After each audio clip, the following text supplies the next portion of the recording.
Hola hermanos, nuevamente les damos la bienvenida un domingo más. Estamos muy felices de aún poderlos tener a la distancia, pero estar con ustedes dando un nuevo servicio al Señor. En esta hora los invito a que dispongan su corazón a adorar al Señor con todo su corazón. Y vamos a empezar con esta hermosa alabanza que se llama Nada es imposible. ¿Por qué no nos acompañan poniéndose de pie desde su lugar? En ti todo es posible, todo lo puedo por la fuerza que me das. Nada es imposible, en ti los ojos se abren, cadenas se rompen, ahora vivo por fe. Nada es imposible.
Me envuelves hoy con una canción, melodía de tu amor. Cantas libertad en mi adversidad hasta que huyo ya el temor. Ya no soy un esclavo del temor. Yo soy hijo de Dios. Ya no soy un esclavo del temor. Yo soy hijo de Dios.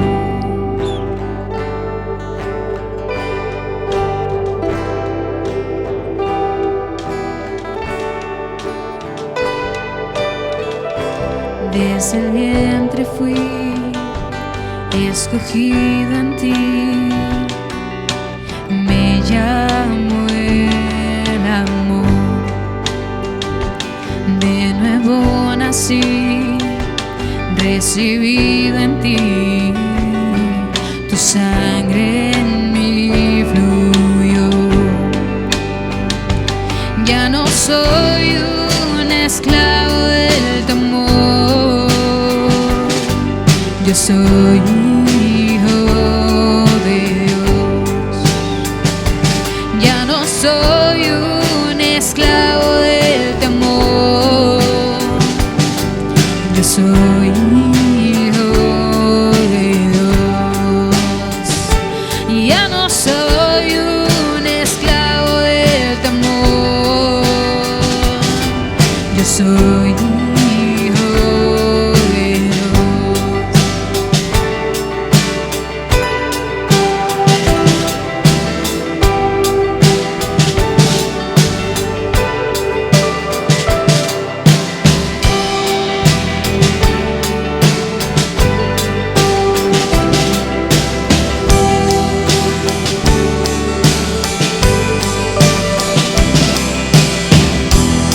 Estoy rodeado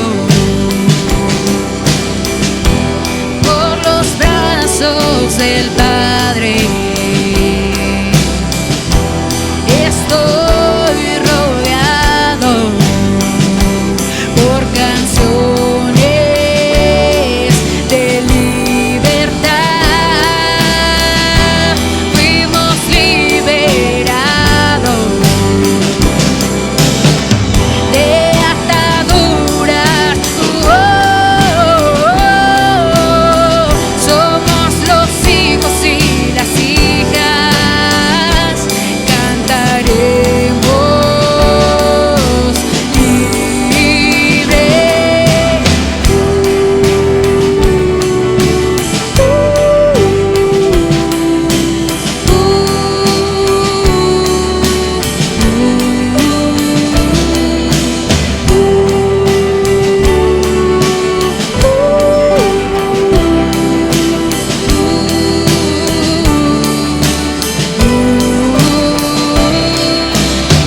Abriste el mar para que yo camine. Tu amor ahogó todo el temor. Me rescataste y yo cantaré. Yo soy hijo de Dios. Abriste el mar para que yo camine. Tu amor ahogó todo el temor. Me rescataste y yo cantaré. Yo soy hijo de Dios. Yo soy hijo de Dios. Yo soy hijo de Dios. Yo soy hijo de Dios.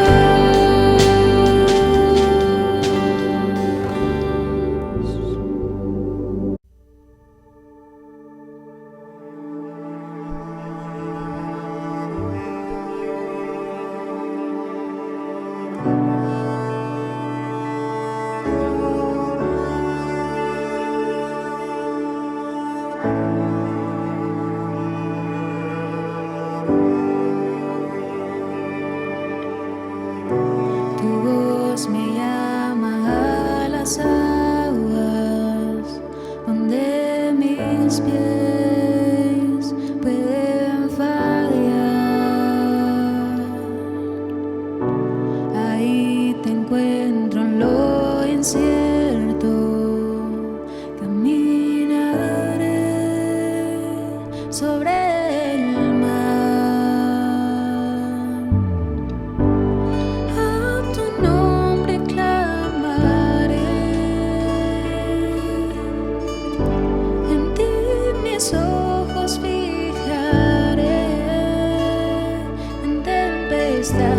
descansaré en tu poder, pues tuyo soy hasta el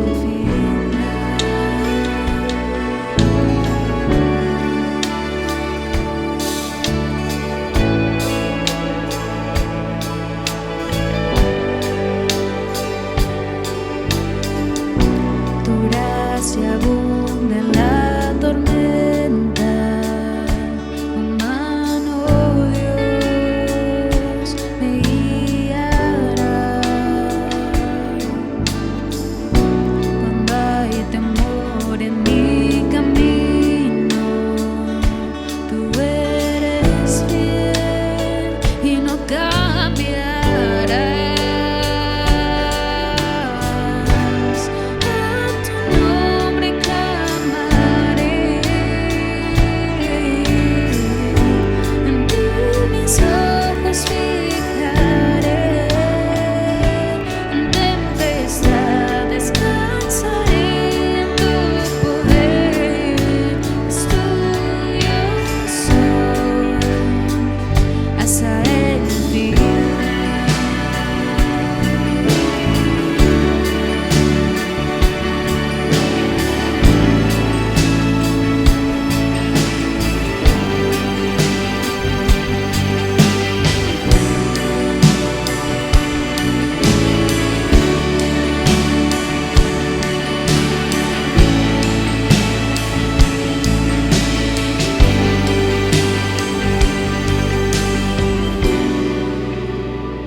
Espíritu me guía sin fronteras, más allá de las barreras, a donde tú me llames.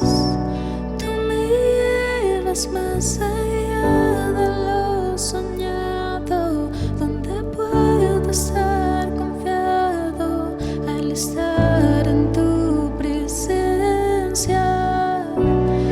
Tu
tuyo soy hasta el final.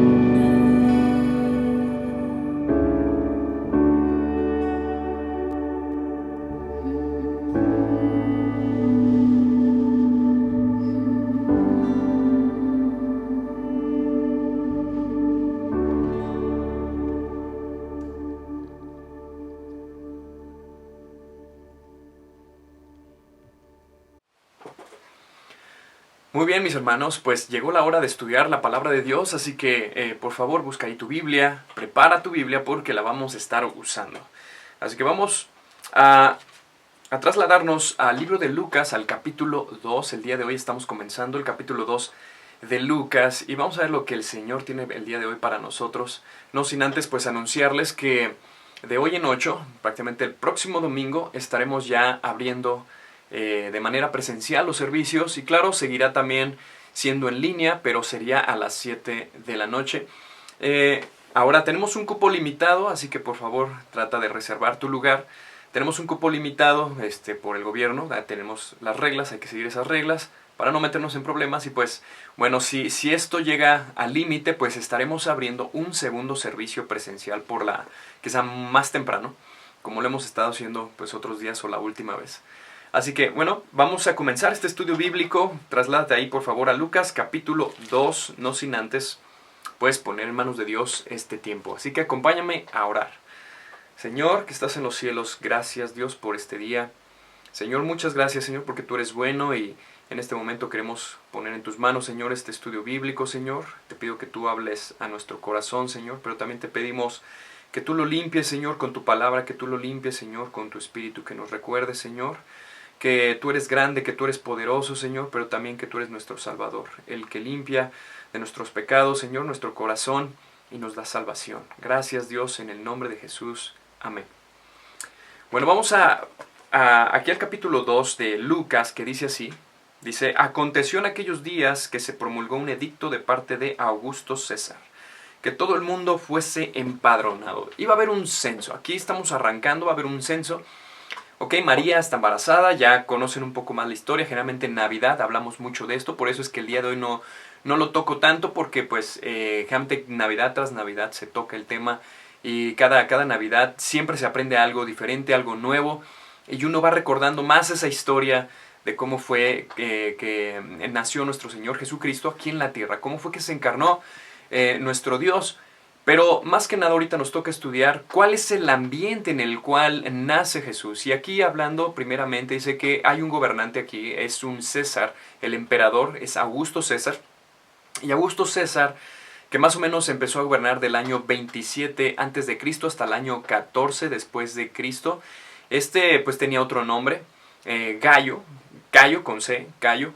Y fue el hijo adoptivo de un emperador que estuvo antes de él, que era Julio César, el cual asesinaron y él tomó su lugar. Así que este hombre fue uno de los primeros, este César del que estamos hablando, el que habla aquí el versículo 1, fue uno de los primeros que usó el nombre de Augusto. La palabra Augusto tiene un sentido religioso que más que nada da la idea de que quiere exaltarse él como una deidad. Y ahí vemos ya la historia de los emperadores más adelante, muchos de ellos hacían que el pueblo los reconociera como si fuera un dios habitando entre los hombres. Justamente Dios permite estas cosas preparando el lugar y el ambiente en el cual iban a ser ahora sí el verdadero Dios encarnado, Cristo, ¿no? ¿Cómo fue preparando el ambiente? Bueno, como ustedes saben, toda esta zona siempre ha habido conflictos, guerras, conquistas, pero fue preparándose el ambiente en cuanto a lo griego, con Alejandro Magno y sus conquistas, llegando a un montón de lugares y imponiendo su cultura, imponiendo un idioma, tradiciones y religión. Después vienen los romanos, adoptando sus mismos dioses, les cambian sus nombres, incluyendo cultura, incluyendo tradiciones, y surge este imperio romano, que es en el momento en donde nace nuestro Señor Jesús, en un imperio romano con esta clase de César creyéndose Dios o queriendo ser exaltado como Dios. Este libro de Lucas, o bueno, el doctor Lucas, que es el que escribe también Hechos, la parte 2 de este evangelio, lo escribe en griego. Lo escribe específicamente pues para las personas, supongo que griegos, pero la Biblia le llama gentiles. Como ustedes ven, algunos otros evangelios son escritos para judíos, otros son escritos para todo el mundo, pero sobre todo Lucas lo puede leer la persona que sea, pero específicamente va para gentiles y griegos, porque él da muchos datos históricos como vamos a estar viendo a través de todo este libro, como el de ahorita. Acá nos nombra, dice Augusto César. Va a empadronar a todo el pueblo. Después vamos al versículo 2 y dice, este primer censo se hizo siendo Cirenio gobernador de Siria, e iban todos para ser empadronados, cada uno a su ciudad. Y José subió de Galilea, de la ciudad de Nazaret a Judea, a la ciudad de David que se llama Belén, por cuanto era de la casa de la familia de David. Aquí vemos también que desde Nazaret hasta Judea, bueno, se puede decir hasta Belén, haciendo un recorrido de más de mediodía, casi un día, todo este recorrido para ser empadronados en su ciudad. Y esta ciudad era Belén, de la cual hablaba el profeta Miqueas. Miqueas ahí en el capítulo 5, versículo 2, nos habla de que el Mesías nacería en Belén. Así que esto no es casualidad. Y no es de que a María y José se le ocurrieron y no, pues vamos a Belén porque pues ahí dice que van a ser el profeta. No, las circunstancias fueron así dadas. Hay un César que va a empadronar a todo el mundo y les dice vayan a su ciudad para que sean empadronados. Listo, fueron. Y así se cumple pues esta profecía dada por Miqueas. Avanzamos en toda esta historia y vemos que el lugar propicio, el ambiente, la cultura, aún el imperio, todo hecho por Dios para que naciera el Mesías. En un momento de caos, en un momento donde el pueblo judío estaba siendo pues apaciguado por estos romanos, estaban siendo conquistados, bueno, ya habían conquistado, pero estaban siendo apaciguados por este imperio, el cual no estaban a gusto, no estaban contentos. Era un momento de esperar al Mesías. Sin embargo, este Mesías nace humildemente, como ya hemos estudiado en Navidad, les repito otra vez, pero vamos a enfocarnos en un versículo que está ahí en el versículo 40. Pero antes vamos a ir al 39. ¿Qué pasa con este bebé? Bueno, van a Egipto, luego regresan. También es circuncidado al 8º día. Creo que eso lo dice. El versículo 21 dice así. Cumplidos los 8 días para circuncidar al niño, le pusieron por nombre Jesús, el cual le había sido puesto por el ángel antes que fuese concebido. Así que ellos estaban cumpliendo la ley. Seguramente a este niño ya iba creciendo y pues claro, fue enseñado en la ley de Moisés, fue enseñado en esta tradición y en esta cultura judía. ¿Cómo lo sabemos? Vamos a ver el versículo 39 y dice, después de haber cumplido con todo lo prescrito en la ley del Señor. ¿Sí ves? Esta familia, dice, después de haber cumplido con todo lo que está prescrito, ¿qué sucede? Volvieron a Galilea, a su ciudad. ¿Cuál? Nazaret. Y dice acá, que es la parte que nos vamos a enfocar, dice, y el niño crecía y se fortalecía y se llenaba de sabiduría, y la gracia de Dios era sobre él. La gracia de Dios era sobre él.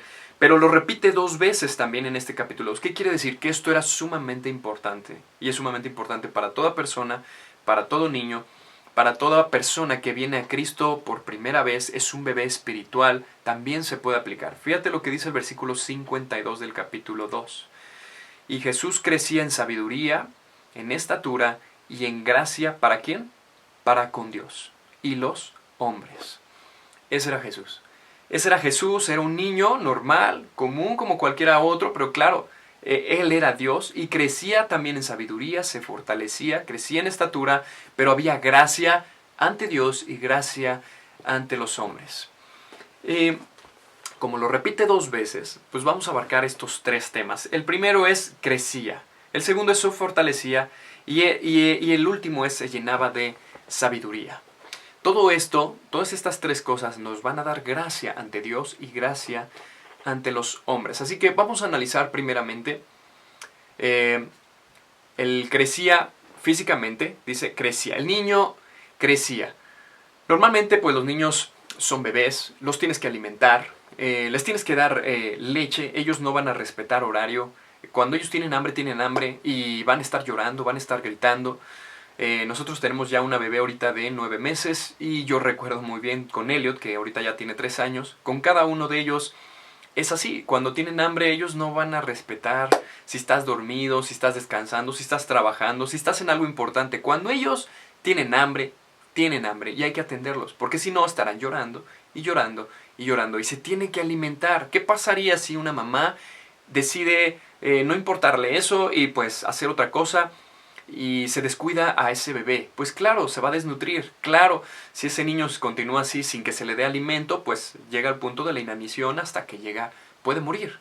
Bueno, pues en un caso de un bebé espiritual, como nos habla la Biblia, cuando una persona llega a Cristo, se convierte, viene a la iglesia, se está nutriendo al escuchar la palabra de Dios, es el pan espiritual, estamos alimentándonos, todos venimos de ahí, todos fuimos quizá bebés en ese tiempo, hubo alguien que se interesó por nosotros, que nos está cuidando, que nos está abrazando, que nos está presentando a Cristo, nos está ayudando a conocer quién es Jesús y nos está llevando de la mano. Esa persona debes valorarla mucho porque esa persona te está amando de tal manera que te está discipulando. Quizá en este momento estás siendo discipulado. Bueno, ama a tu discipulador, ama a tu maestro, ama a ese maestro que te está ayudando a que conozcas al verdadero maestro que es Cristo, al maestro de maestros, al rey de reyes que es Cristo, y te está llevando la mano para que le conozcas, porque así como tú, quizá a él también lo tomaron.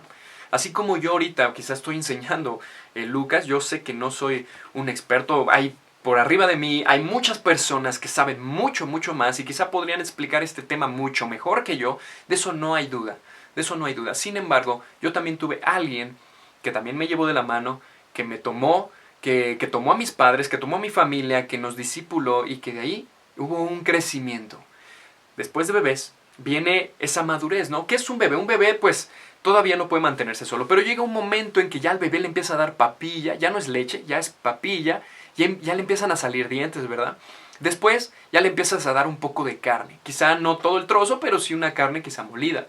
Después ya el trozo, después empieza a crecer ese bebé, ya no es un bebé, ya es un niño, y ese niño ya come de todo, pero también sabe diferenciar en qué alimento es rico y qué alimento no. Qué es lo que sí es comestible y qué no es comestible. Generalmente un bebé se va a llevar todo a la boca, se va a llevar juguetes, se va a llevar piedras. Si tú le dejas cualquier cosa ahí, se lo va a llevar a comer. Es un bebé.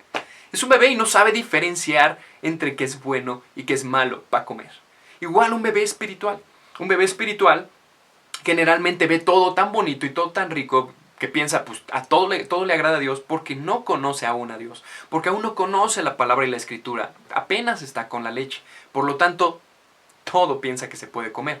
Pero cuando uno va creciendo espiritualmente, cuando uno va conociendo la palabra de Dios nos va a hacer sabios. Y la sabiduría, recuerden, es el temor a Dios que nos dice Proverbios 1:7. Vamos a ir creciendo, madurando poco a poco, pero generalmente un bebé no discierne. Un niño ya discierne entre qué es comestible y qué no. Igual nosotros cuando vamos madurando en nuestra vida espiritual empezamos a diferenciar entre qué es lo que le agrada a Dios y qué es lo que no le agrada. Y aún tú puedas tener muchos años en la iglesia y aún ser bebé. Y eso es preocupante. Así que no lo tomes como un juicio, no lo tomes como que te estoy tirando. No. Yo creo que aquí todos nos podemos poner de alguna manera el saco. De aquí es Dios exhortándonos a que no nos debemos de quedar como bebés. Es más, hay muchos pasajes en la Biblia donde Dios usando a personas para decirles al pueblo que necesitan escudriñar las escrituras. Allá en el pasado, uno de los profetas a pueblo de Israel dice, bueno, mi pueblo pereció. ¿Por qué? Por falta de conocimiento. Igual, vivimos en un ambiente complicado, vivimos en una crisis, vivimos todavía en una pandemia. Gracias a Dios que no es una guerra, porque si no a lo mejor tendríamos que huir de nuestras casas, llevar solamente lo necesario, ir a, no sé, tantas cosas que pudieron pasar en la Segunda Guerra Mundial. Una Tercera Guerra Mundial estaría muy difícil. Pero bueno, estamos en una crisis, en una pandemia. ¿Y qué decisiones vamos a tomar? Bueno, ¿qué madurez tienes? ¿Cuánto has crecido espiritualmente? ¿Aún eres un bebé? Bueno, si eres un bebé y tienes un discipulador, tienes a alguien que te enseñe, amén. Si aún no lo tienes, busca a alguien que te discipule. Busca a alguien que sea de confianza, que para ti sea un ejemplo y que tú puedas decir, bueno, esa persona yo creo que le voy a pedir que me ayude, que me discipule. Inténtalo porque eso es parte de nuestro crecimiento. Madurez, pues, es discernir entre lo bueno y lo malo. Así que si una persona se considera madura, espiritualmente hablando, es porque sabe discernir, o sea, diferenciar entre lo que le agrada a Dios y lo que no le agrada. Yo tengo 4 puertas, las 4 abiertas. Pero de esas 4, yo podría preguntar cuál puerta o cuál camino llevará a aquella lo que le agrada a Dios. O sea, ¿qué de esto es la voluntad de Dios? Una persona sabia, que es madura, que está madurando, sabría inmediatamente. Quizá alguien que no es tan maduro, pues bueno, se va a equivocar en una puerta, pero quizá en la segunda puerta ya no. Pero alguien que es un bebé, definitivamente las 4 las ve igual y dice, no, pues yo creo que esta, a él no le importa, a él no le importa, él va a tomar cualquier camino, ¿sí ves? Entonces, madurez es diferenciar entre qué le agrada a Dios y qué no le agrada a Dios. Esto te da una ventaja, ser maduro, conocer la palabra de Dios, conocer la voluntad de Dios te da una ventaja sobre los demás, que nos habla mucho también la Biblia. El impío siempre generalmente va a tener consecuencias malas, pero recuerden el Salmo 1 cuando nos dice que aquellos que aman a Dios, que aman su palabra, que están en su palabra y hacen caso al consejo de Dios, son como árboles que se plantan ahora sí que al ladito de un río y pues claro, va a crecer y dará su fruto a tiempo. Eso es una persona que quizá tiene madurez. Y bueno, este es el tema, el primero, crecía. Vamos a ver qué nos dice Hebreos 5.13, que nos habla de este crecimiento. Dice, y todo aquel que participa de la leche es inexperto en la palabra de justicia, es lo que les acabo de decir. Pero dice aquí, porque es niño. Pero el alimento sólido es para los que han alcanzado madurez, para los que por el uso tienen los sentidos ejercitados en el discernimiento del bien y del mal. ¿Ok? De aquí saqué toda esta explicación. Así que dice acá, el alimento sólido, o sea, es para los que han alcanzado madurez por el ejercicio. O sea, te estás ejercitando en el amor, te estás ejercitando en el perdón, te estás ejercitando en la misericordia, te estás ejercitando en una vida piadosa. Me refiero a que estás buscando de Dios diariamente. Diariamente tú, sin que nadie te diga, lees la palabra, tienes tu devocional, tu tiempo íntimo con el Señor, día a día, sin que nadie te esté diciendo ni presionando, simplemente porque lo quieres hacer y porque amas a tu Señor. Es alguien que está predicando la palabra de Dios, que no te tienen que decir o tienes que ir a una conferencia misionera para hacerlo, no. Tú lo haces porque ya entendiste qué es la voluntad de Dios para tu vida y para mi vida. Una persona madura ha discernido, ha diferenciado entre el bien y el mal, entre la voluntad de Dios y mi voluntad. Pero para lograr eso, dice acá, hay que ejercitar los sentidos. El sentido del amor. Esos frutos hay que darlos, sí, pero ejercitarlos. ¿Cuántas veces perdonamos al día? ¿Cuántas veces amamos al que no debe ser amado?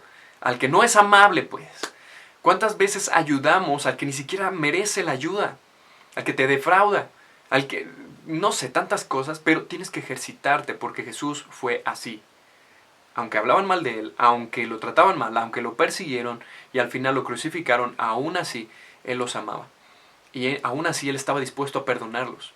Padre, perdónalos porque no saben lo que hacen. ¡Wow! Es un ejemplo, Jesús es el ejemplo, es la persona a seguir. Es la persona a quien debemos imitar para poder madurar. Y esa persona acá, dice el versículo 40 de Lucas, este niño crecía. La segunda dice ahí, se fortalecía. Y fortalecer está haciendo una referencia en todos los sentidos. Se fortalecía en el Señor, se fortalecía también en el poder del Espíritu, en el poder de Dios, y tú y yo también debemos hacer eso. Fíjate lo que dice Efesios capítulo 6, versículo 10. Vamos a Efesios 6. Por lo demás, hermanos míos, fortaleceos en el Señor y en el poder de su fuerza. Por lo demás, hermanos míos, fortaleceos en el Señor. Bueno, ¿dónde está tu fortaleza? Tu fortaleza está en el dinero, tu fortaleza está en tus propiedades, en tus títulos, tu fortaleza está en tu intelecto y crees que lo sabes todo. Tu fortaleza debe ser el Señor. Porque cuando estés en asuntos complicados, cuando estés en tristeza, cuando pase algo complicado, eso va a quedar en segunda mano. El Señor es el que nos fortalece, el que nos abraza, el que restaura, el que sana. El Señor es el que nos fortalece. Acá el apóstol Pablo diciendo, listo, fortalécete en el Señor porque son tiempos difíciles, hay persecución. Jesús viene, así que fortalécete en el Señor. Jesús se fortalecía. ¿Y en quién crees que se fortalecía? En el Señor. Lo sabemos por los pasajes que acabamos de leer. ¿Dónde más nos podemos fortalecer? Fíjate lo que dice Filipenses 4:13, porque Pablo estaba pasando en tiempo de angustia. Esta carta fue escrita en la cárcel. Y él, fíjate lo que decía en Filipenses 4:13, todo lo puedo en Cristo que me fortalece. Todo lo puedo en Cristo que me fortalece. Ok, estoy en una cárcel, probablemente esté eliminado, esté muerto en algún tiempo, pero listo, voy a aguantar hasta el final de la carrera, hasta la meta, que es llegar a Cristo. Mientras tanto, todo lo puedo ¿en quién? En Cristo. No es mis fuerzas, no soy yo, no es mi intelecto, no es mi dinero, no son mis capacidades, ni dones, ni talentos, no. Es Cristo. Es Cristo. Todo lo puedo en Cristo que me fortalece. Todo lo puedo en Cristo que me fortalece. Así que fortalécete en el Señor, fortalécete en su palabra, fortalécete en Cristo. Fortalécete. Así que Jesús crecía también y se fortalecía. Y por último, nuestro tercero es, dice acá, y se llenaba de sabiduría. Y se llenaba de sabiduría. Ser sabio, pues, como ya hemos visto ahí en Proverbios 1:7, dice, el principio de la sabiduría es el temor a Dios. Es el temor a Dios. Ahí inicia. Una persona no es sabia si no le importa a Dios. Sus decisiones generalmente van a ofender a Dios, pero como no le importa a Dios, esas decisiones no son sabias. Lo más seguro es que se va a equivocar. Lo más seguro es que tendrá malas consecuencias. No así una persona sabia, es aquel que toma en cuenta el concepto de Dios, el consejo de Dios, que toma en cuenta aquello que le agrada a Dios. Por lo tanto, yo al conocer eso y tomo una decisión, sé que esa decisión no le desagrada a Dios. Bueno, pero si yo tomo una decisión que aparte le agrada a Dios, o sea, le agrada, es una decisión muy, muy sabia. Es una decisión muy sabia. Es lo que tenemos que estar haciendo diariamente, tomar decisiones sabias. Pero si no conozco a Dios, pero si nunca leo su palabra, pero si no sé cuál es su voluntad, ¿cómo voy a ser sabio? ¿Cómo voy a tomar decisiones? ¿Sabes cómo vas a tomar decisiones? En base a lo que otro te dijo, en base a lo que aprendiste en tu casa, en base a la experiencia. Y pueden haber sido experiencias malas. A lo mejor no todas las experiencias que tienes son buenas como para tomar una decisión. Por eso la importancia de conocer la palabra de Dios. ¿Qué crees que lo hacía sabio a Jesús? Porque conocía la Torá, porque iba conociendo la palabra. Aquí, más o menos en este capítulo, estamos viendo que de repente Jesús se les perdió a sus papás. ¿Y dónde crees que estaba? Estaba ya en el templo hablando con los grandes, estaba hablando con los sacerdotes, estaba hablando con esta gente docta en la ley, y ellos mismos se asombraban de ese niño. Decía, hola, este niño sabe, este niño es grande, él podría aspirar a ser un sacerdote, un sumo sacerdote, él podría aspirar, ya lo veían como un futuro, ¿no? A lo mejor en ese momento no veían como el Mesías, pero sí decían, este niño es especial. Bueno, él se fortalecía, crecía en conocimiento también, pero también adquiría sabiduría. ¿Dónde crees? Pues en la palabra de Dios. Hermano, querido hermano, amigo, ¿quieres ser sabio? ¿Quieres tomar decisiones de verdad que impacten tu vida y aparte impacten a otros para bien, pero aparte de eso impacten la eternidad? Necesitas sabiduría, pero la sabiduría que viene de Dios. ¿Cómo se adquiere? Se adquiere al conocer a Dios. Se adquiere al conocer su palabra, su voluntad, saber diferenciar entre lo que le agrada a Dios y lo que no le agrada. Al tú conocer eso, al tú conocer a Dios y conocerlo cada día más, tus decisiones apuntarán, entonces sí, a ser sabias. Porque le agradarán a Dios. Y por lo tanto, si le agradan a Dios, imagínate, si le agradan a Dios tus decisiones, Dios respaldará. Y cuando Dios respalda, no hay nada ni nadie que pueda quitar ese fruto que en su momento vamos a cosechar. Puede ser decisiones en familia, decisiones personales en cuanto al trabajo, en cuanto a la universidad, en cuanto a lo que vamos a estudiar, en cuanto a economía, en cuanto a cómo gastar. Tantas decisiones que al día tomamos, que cuando tenemos la palabra de Dios, cuando empezamos a conocer a Dios, esas decisiones son sabias y por lo tanto vendrá fruto. Así que hermanos, quedamos con esta conclusión. Crece, no te quedes como bebé, madura, pero ejercítate para poder madurar. Igual que un niño, y va a diferenciar entre lo bueno y lo malo. Alguien ya grande, alguien joven, ya de 20 años, debe aprender ya a diferenciar entre lo que le va a servir y lo que no. No puede estar desperdiciando el tiempo. Debe ser un joven maduro. Bueno, también se fortalecía, y ya vimos, fortalecernos en el Señor, fortalecernos en Cristo, porque cuando venga la crisis, nuestra fortaleza debe ser Cristo. Nada más, ni nadie más, solamente Cristo es el que nos va a fortalecer. Y número 3, ser sabios, crecer en sabiduría. Sabiduría, recuerden, inicia cuando conocemos a Dios y tenemos temor de Él. Sabiendo que Él respalda nuestras decisiones, entonces vendrá el fruto. Y con esto termino. Al tener estas tres, hermanos, dice ahí el versículo 40, dice, y la gracia de Dios era sobre él. Y el versículo 52 dice, crecía en gracia para con Dios y los hombres. Así es una persona que tiene estas tres. Tiene gracia ante Dios, que es lo principal, pero también ante los hombres. Lo que la gente piensa mucho de ti también. Así que, hermanos, Dios los bendiga. Nos vemos próximamente, si Dios permite, y si te animas con todos los cuidados, te esperamos próximo domingo de manera presencial. Así que Dios los bendiga. Vamos a orar. Señor, muchas gracias, Padre, por ser tan bueno, Señor. Gracias porque tú eres increíble. Gracias por todo lo que tú has hecho en nuestra vida, Señor. Te pido que nos sigas fortaleciendo, Señor, que nos sigas guiando, Señor, en ese camino, Señor, de madurez. Permítenos, Señor, seguir creciendo, conocerte, tomar buenas decisiones sabias, Señor. Danos sabiduría, dale sabiduría, Señor, a tu pueblo en todo el mundo, Señor. A aquellas personas que te aman, Señor, para que sigan tomando decisiones correctas en base a tu voluntad, Dios, y que sigan impactando este mundo. En el nombre de Jesús. Amén.